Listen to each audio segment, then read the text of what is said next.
This particular incident happened within the last year, and it just occurred to me to post it. I worked for 18 years as a medic.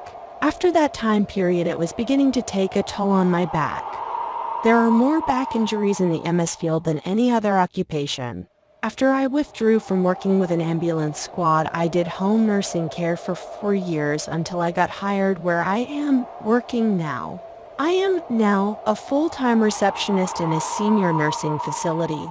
Not mentioning the name, it's a statewide organization that has independent living, assisted living, skilled nursing, and memory care all within one location. We offer a very wide range of services for the elderly. I work in the independent living area, which is also the main entrance, and the main switchboard to route calls to the appropriate areas. It's located in Westlake, Ohio. The particular road it's on is called Nursing Home Strip due to the fact that there's a long line of nursing homes stretching from Rocky River to Westlake. The area I work in is manned 24 hours, 7 days/week, 365 days/year. My medical background is what attracted my supervisor's attention when she spotted my resume on Indeed. She called me. We set up an interview for the next day. I went there and met her.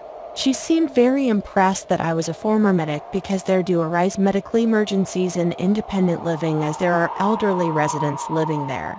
She wanted someone that could address those incidents in a timely manner, but keep a cool head whilst evaluating the situation. I seemed to fit the bill. Unbeknownst to me, I was hired after I left her office. She called the next day to send me to an urgent care office to get a physical. I passed.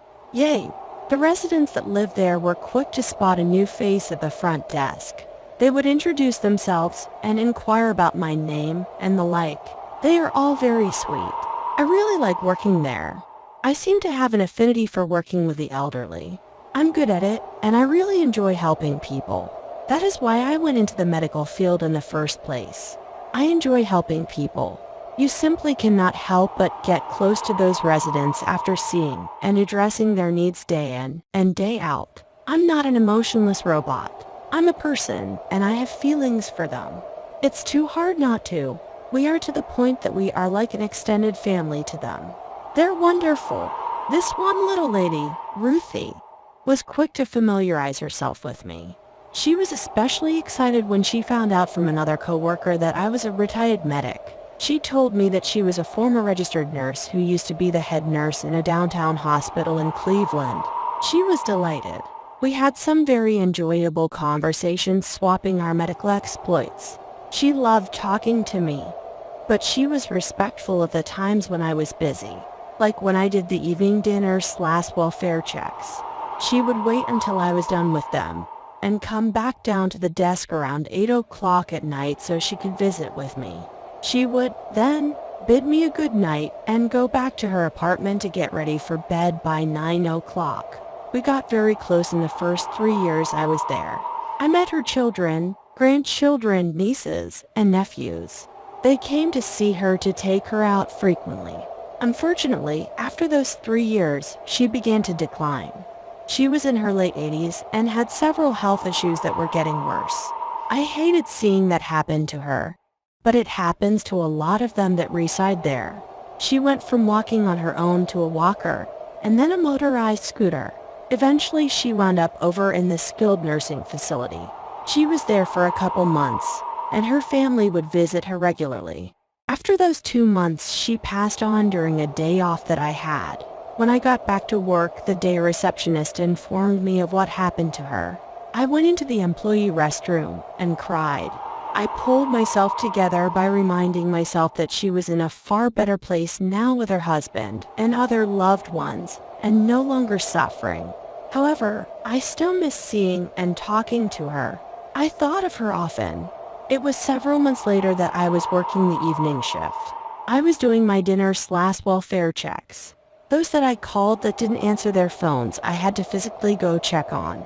Her apartment was rented to a new resident that I had to check on as he did not come down to dinner.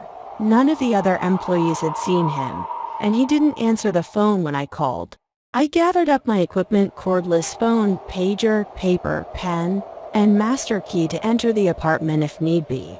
I knocked on the door of #115. No answer. I let myself in. I called out that it was me and proceeded to do a sweep of all the rooms. He wasn't home. As I was leaving the bedroom and coming back into the living room, there on the couch, as plain as day, was Ruthie.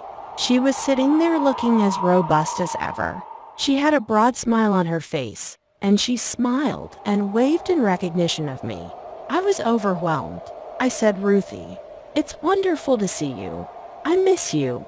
After I said that, she grinned again and gave me a little wink. Then she raised her hand to wave at me again. And then she faded away. I got a little emotional and had to choke back the tears. I thought I was just hallucinating for a moment and went about finishing my checking rounds. Once I returned to the desk, I had time to sit and evaluate what just happened. I wasn't about to tell my fellow workers about it for fear of them thinking that I was either too short of a six-pack or possibly scaring them. I kept it to myself. Yet, I had to ponder about it. I know what I saw. Was it possible that she just came back to see me one last time and assure me that she was all right now? That was the only theory that made any sense to me. Funny thing though, the other evening/night shift women that worked the desk told me that, for some strange reason, whenever they did the welfare checks in that apartment, that it always felt extremely cold in there. I didn't notice any difference in temperature when I went in there. Now I have to ask, was Ruthie just staying around and waiting for me to come on duty to make the rounds so she could make herself known to me? I didn't see her anymore after that. Almost wish I would. But I realize she's much better off now. I am continuing to develop close relationships with the other residents living there. We even have a couple local famous people living there. However, out of respect for their privacy, I won't give their names. I am something of a senior myself. I admit it. My age is another thing that was in my favor when my boss hired me. She appreciated my background and experience due largely to my age. I personally cannot afford to retire, as it were. I have to keep working. One of these mornings after I've pulled the third shift, someone will come in and find my corpse sitting behind the desk in front of the computer. Actually, that's not such a bad way to go. Performing my duty, LOL. Seriously though, I enjoy the work I do. However, I never expected the added bonus of seeing a resident that I grew very fond of who passed on, showing up to smile and wave to me. I am very grateful that I met Ruthie, and feel I'm all the better for having known her. Since it is a senior facility I work in, I'm sure I have other encounters waiting for me.